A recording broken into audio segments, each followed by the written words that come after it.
friends with uncertainty.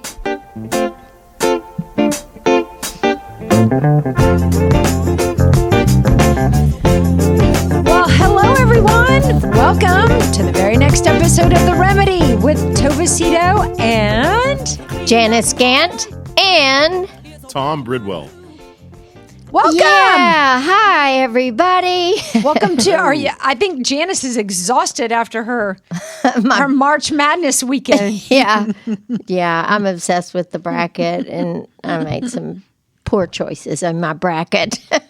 I think everybody's feeling that hangover this morning. But it was fun. It's so fun. It is fun. It's so fun. I didn't know that. It makes sense, but I had a good friend go to Vegas, and they're like, the prices are like tripled right now because everybody's in Vegas for this. Yeah, and they have the huge, screens and everything, and people sit around and drink and gamble and all of that. It'd probably be pretty much fun just to be surrounded by all of that crazy energy and all the big screens and stuff. So yeah, and people care a lot. Well, that's not true because you care a lot and you don't bet. You don't. No, gamble, I don't bet but at you all care on a it. lot. Well, I just like basketball. Yeah. I just like the sport a lot, It's fun to watch. Yeah, it's really fun. Basketball, and I also love watching volleyball. Oh, you do? I love watching.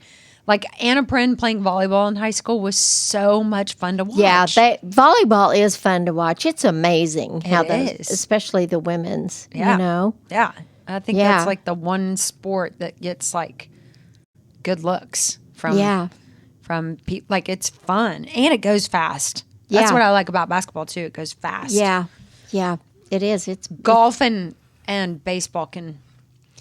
I really like baseball though too. Oh, I do too. And going to a Ranger game is so fun. It's so much fun. Mm-hmm. And it's way better now that it's inside. Oh, that new stadium is just unbelievable. Insane. Our stadiums are pretty great. Yeah, they are. They're really good. Okay, we got to thank our sponsor for this week. It's the same as last week, Alex Verson. Oh, so sweet. He is a total stud. I just love him to death. And he's a big fan of us and what we do. He's a huge encourager.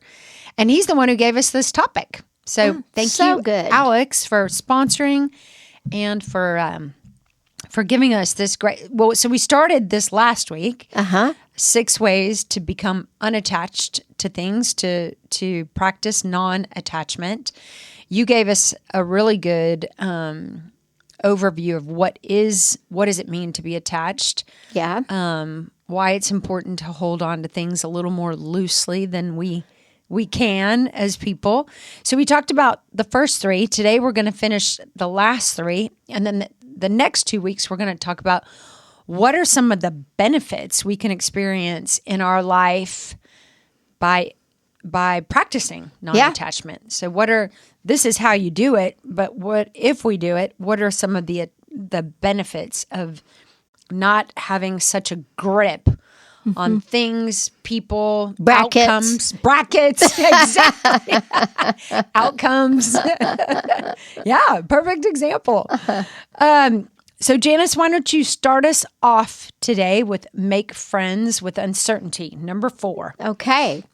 We control, obsessively plan, and try to predict things out of pure fear. But the problem is that the more we resist uncertainty, the more paranoid, anxious, and tense we become. When we learn to embrace uncertainty and to allow life to unfold as it wants, we don't experience fear anymore. Instead, we feel calm, curious, and open to all possibilities. This openness allows us to adopt a playful attitude towards life because we're no longer limited by fearing the unknown. Sometimes a simple shift in mindset can help you befriend uncertainty instead of loathing it. For example, instead of dreading what will come around the corner, start perceiving the unknown as a big surprise waiting to happen. Oh, I love that. I know. It's so good. And, I think the thing that is so interesting about it is that we never know. We don't know. We don't know what's going to happen. We don't know when we're going to get sick or we're going to die or somebody that we love is injured, like your bicycle accident, you know. I mean, it's just when we try so hard to control the outcomes. And we have no control. I mean, we have some control. You know, you put on your seatbelt when you're driving your car, and that is, you know, you could still have a car wreck, but hopefully that would make it, you know, less harmful. But it's just so interesting that I can remember when I started going to Al-Anon years ago, and one of the things that they say is, don't figure it out, because people spend so much time trying to figure out, oh, is somebody going to quit using drugs? Are they going to quit drinking? Or is my husband cheating? Or what if they cheat? Or what if all of these things happen? And it just creates, as it says, paranoid and anxiety and uncertainty, because everything pretty much is uncertain. Yep. You know, I think I have a pretty good idea of some of the things that will happen in the next, 20 years. And hopefully I'll live that long. And, well, I think I'm going to live 30 more years. So I sure hope so. Me too. Gosh. But if the uncertainty is scary, then we're going to miss out on all the good things and the fun things that are right in front of us. Yeah. So I think that making friends with uncertainty is something that everyone can practice And truly benefit from. Absolutely. I think about how all the uncertain things that have come my way Yeah. that I would have never imagined. I mean, and never predicted and never wanted, some of those things I never wanted. And yet, every single one of those things has benefited me in some way, shape, or form. I do a Bible study on Thursdays, and last week we just started 2 Corinthians chapter 1, and Paul actually talks about the Apostle Paul wrote for 2 Corinthians chapter 1, and he wrote the if you read commentaries about that chapter, it's one of the guys who wrote a commentary about that said that this chapter should be titled "Why Bad Things Happen to Good People." And as people.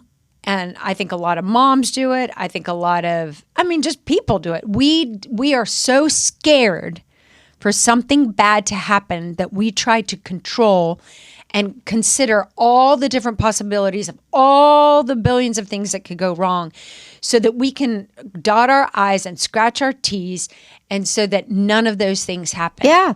So guess what? Most of those things never happen. But what I've learned in life is something else is going to happen. Yeah. Yeah. And it may be the outcome you wanted, and it may be a circumstance that was totally beyond your control. Yeah. But the cool thing about every single circumstance or outcome that I've ever experienced, and I know you can safely say this as well, while it may have been something that I didn't predict, I couldn't control, and I didn't even want. Yeah. Once I got to the other side of it, and you always get to the other side of it. You always get to the other side of it. You can find the lessons, the growth. You can see the good, the benefits. The benefit, all of it. Yes. Yeah. And so I think that when you're preparing for the bad thing that could happen, or you're in the bad thing that did happen, it's really hard to trust that there's going to be another day. That I don't ever think about my divorce anymore. Oh, yeah, me neither. It's over. Yeah. When I was in it, if you told me there would be a day where I would be fine and I wouldn't obsess about what this was going to do to my children, and I wouldn't worry to death about finances, and I would have never believed you. Because when you're in the thing, it feels so thick. Yeah, it's true. But you know what's interesting is that we can't control. No. We do not have very Any much control. Yeah. I mean, and it is Very little control, and really. so to become comfortable with uncertainty and to anticipate the good, like you just said, that will come in some form or fashion. That's right. That it will just make life so much easier. Yeah. If I have people I do have people in my practice that come to see me that are just their anxiety is just out the roof, and they're scared to death because they control is an illusion. It's the illusion of control. I mean, we have some control, but we have no control over anything outside of our being. Yeah. And the 90% of the things I think people worry about are they worry about their kids. They're trying to control everything with their kids because, I mean, they're scared. Something's going to happen, Yeah, and it would be terrible. It would be terrible. Bad things have happened to my children. Yeah. Bad things have happened to me. All of it out of my control. And yet it was still good. It really was still good. Yeah. In the end. Yeah, You had to go through it. Yeah. But I think that's how you get to the trusting of the uncertainty, is to trust that regardless of what happens, all things work together for our good. Yeah. In some way or another. Yes. And it would be very difficult to believe until you actually experience it. That's exactly right. You know, so I think I love that. Make friends with uncertainty because, it's going to be there. Yeah. It is uncertain. I don't know exactly how this day will end for me. I think I know, but I don't know. I hope it goes the way that Me because too. that seems to be like that would be for the best. But maybe there's something bigger or greater happening that will actually teach me something. Or there's expand something me. that was not good that happened, and that protected me from something that could have been much, much worse, or something like that. And I believe in those things too. I do too.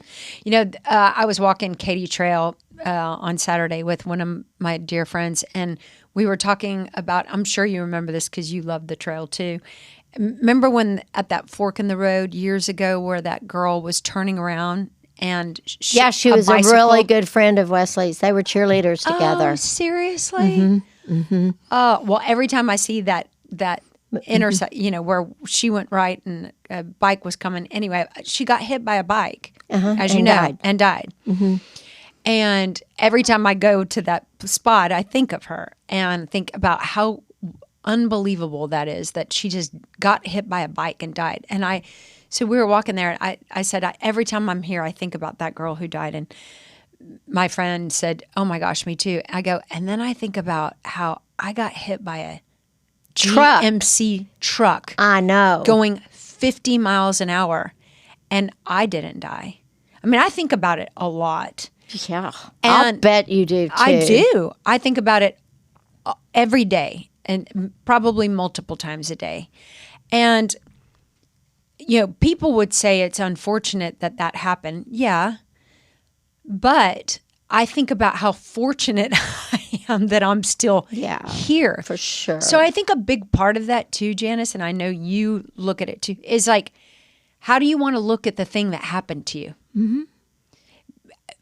Because that is your choice. It is your choice. It's not easy, and it has to be repeated over and over and over and over again. Yep. And it is a thought, a change in your thought process. Yeah, it is. But it really it has impacted me immensely, and it is a choice about how I choose to see it. We talked a lot last week about the victim mentality, and I could totally go that route. Sure. Poor me. Why? I've got, if it rains, I've got pain, and I've got, the clouds come in. Here comes but I really think a big part of this too is how we choose our perspective, the Yeah. perspective we choose. And we are all going to have things happen that are not of our choice. But when that happens, and then I think that it is true that something good will happen as a result of that. Yep. It's always happened. Yeah, I in think my so. life. Yeah, me too. Me too. I do. When I walk down the Katy Trail and those bicyclers go so fast, They scare the hell out I of me. yell at them. I'm like, slow down. You're that girl. I'm glad you do. Because of that. Yes. Because of Wesley's friend. Yes, and there's dogs that fly out, and I know. it is not a place for cyclists to go 50 miles per hour. No, Get it off isn't. the trail and go to White Rock. Yeah, or go to the street. Yeah, truly. Okay. Tom, you want to hit number 5? Sure. Okay. Learn to observe your thoughts and feelings. The easiest way to observe your thoughts and feelings is through a regular daily meditation practice. I recommend trying Vipassana meditation as it helps you to stay grounded while discovering with firsthand experience that you are not your thoughts. Your thoughts are simply fluctuations of energy that rise and fall like waves in the ocean. The more you incorporate thought awareness into your life, the more readily you'll see how irrelevant many thoughts are. Isn't that the truth? They only mean something when you assign them meaning. When you don't give thoughts importance, they cease to cause you pain. I love that. Totally love this one. So, Tom, I'm sure you've watched Full Swing, the latest. Oh, yeah. Have you watched it, Janice? Okay, so this is a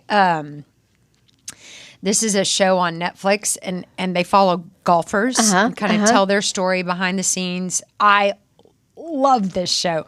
So, it was kind of gloomy and doomy yesterday, and Craig and I sat down on the couch and we watched 4.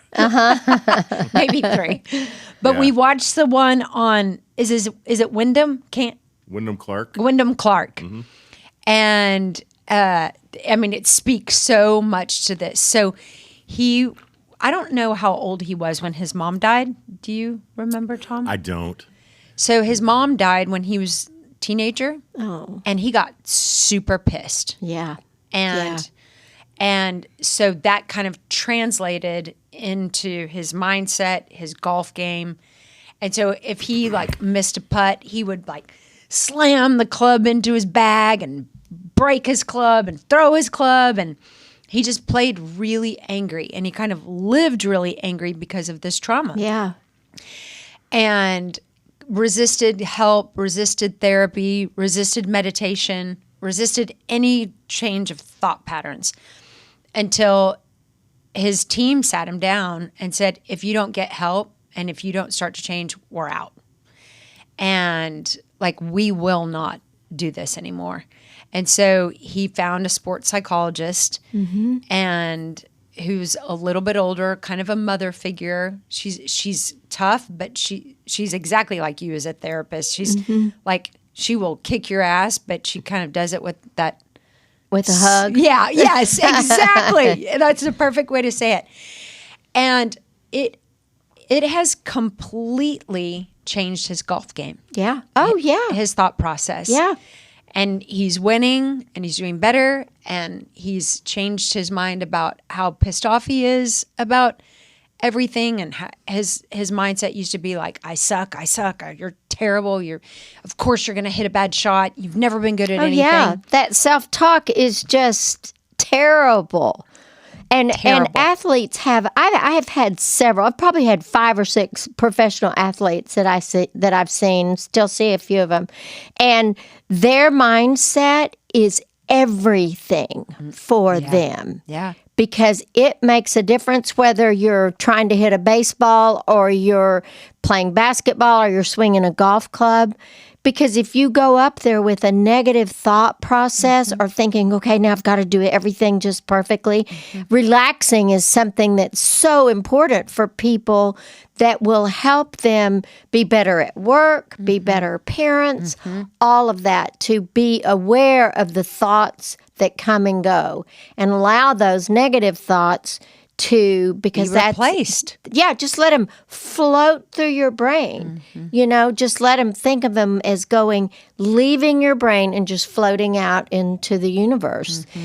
And it really helps. Oh my gosh. It's almost Life-changing. weird how the brain will respond. Well, I was watching this and just tears streaming down my face. And because they showed his therapist on, when he won, was it the U.S. Open, Tom? Yes, That he won? last year. And his therapist is on, and she was like, I just love when I see it work. I know. And I was bawling because you've experienced doing the work and what it does to your life. I've experienced doing the work and what it does to your life. Is doing the work cheap? Nope. Is doing the work easy? Nope. Is it convenient? Nope. But it is a life-changing experience. Well, it is. We do have a lot of control over that. Yes.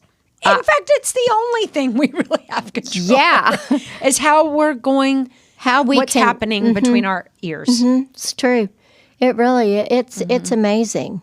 Yeah. Well, it really made an impact on me. And it just, if anybody is struggling to consider, does this shit really work?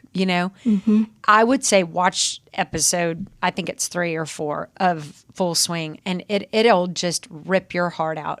And watching him overcome a mindset that was ruining his life and his career. Yeah, exactly. So I found it to be incredibly insightful. Yeah, that's so cool. Okay, number 6. See how transient all things are. Look around you and try to find something that will last forever. Who or what will last eternally? The reality is that all things will sooner or later die. By reminding yourself of this fact, you will start living life as fully and as completely as possible. Seeing the transience of life is deeply saddening, but also gives us the opportunity to experience true joy. If everything lasted forever, what a boring thing life would be. Death helps us to appreciate life, so appreciate it while you have it. Furthermore, use this recognition to fuel your pursuit to find that which doesn't change, or that which is eternal. Start looking within, and you will be surprised, or more than surprised, ecstatic. That's so cool. I have never really articulated that or had a thought that if I lived forever, that would be an exhausting thought. But because I have a time, because I will expire Yes. here on earth, it does make you appreciate, time is definitely of the essence with the way we love, the way we live, the things we want to see, how we want to take care of our bodies, things. If I thought I was going to live forever, I wouldn't work so hard to take care of myself. Yeah. I tell you what, that is, for me, that is, this whole thing is so vital to me. And when I turned 70, then I decided that I was going to answer yes to absolutely every single thing that presented itself to me that I thought would be fun or interesting or good for me. And I was like, yeah, my friends will be like, or so, they'll mention a trip, and I'm like, yeah, let's go, let's make our airplane reservations, or, just yes, yes. And and if you did think you were going to live forever, you probably wouldn't do that. No. You'd wouldn't be like, because I can't do years. that. That's too expensive. Yeah. Or whatever that is. There'd be another day. But when you understand that there may not be another day, and you have that clarity, you do think, oh, let's just go for it. Well, and I think that most people don't think about that this could be their last day. But it could be. Totally. Even if you're younger than me, or or I mean, there's just all sorts of things, and it's just about. I love I think if nothing was transient, I don't think we would value it. No, we would. How could we? Well, I just don't think we could either. I think it would just be so mundane, and it's like when all of my grandchildren are around me or something like that, is that so precious to me. And I think that if I didn't have the idea that these moments are going to change and they're not going to last forever, could be fleeting, it just makes such a difference. Totally. Yeah. I was meeting with this guy a couple weeks ago, and he's turning 60. Uh-huh. And do you know what he said that I roared laughing? And but he was like, Tova, the way I see it, I have 15 good summers left. And he's like really good summers, because he's in great health, and he's got the means, and he's got some kids, and he's got great friends. And he's like, the way I see it, I have 15 kick-ass years left, and I'm just going to go do it. And I'm like, I love that. Why just 15 more years? Well, that's what I thought. Yeah, I was like, I think you should give yourself a few more than that. But yeah. He's thinking that maybe in 15 years, maybe something will hurt a little bit more in his body, or, but I don't know why 15, but I just loved, I loved that he is thinking about that. Like, this is not going to last forever. Yeah. This body's not going to last forever. This mind might not last forever. Like, I'm going to kick ass while I can. Mm-hmm. I'm going to go do it while I can. Yeah. Same thing you're saying. Exactly. Because maybe one day we won't be able to. Yeah. I don't know. What would that be? If I were just like crazy and like couldn't move, they'd put me in a wheelchair and just put me into first class, please. Put me into first class. Just wheel me right up to the front row. There's room. There's always room for a wheelchair. That's for sure. Well, I loved this Me on too. non-attachment, and great reminders for us, and hopefully for all of our listeners. I hope that if you're listening to this, that you will absolutely take one of these 6 and just go slow. You don't have to do everything at once, but just considering that there could be some truth to this, and it could truly impact your life. I think it's a beautiful remedy. In a very positive way. Mm-hmm. Yeah. Amen. Yeah. All right. Well, tune in next week for the benefits. What are the benefits of all of this non-attachment? Have a great week. Thanks for listening.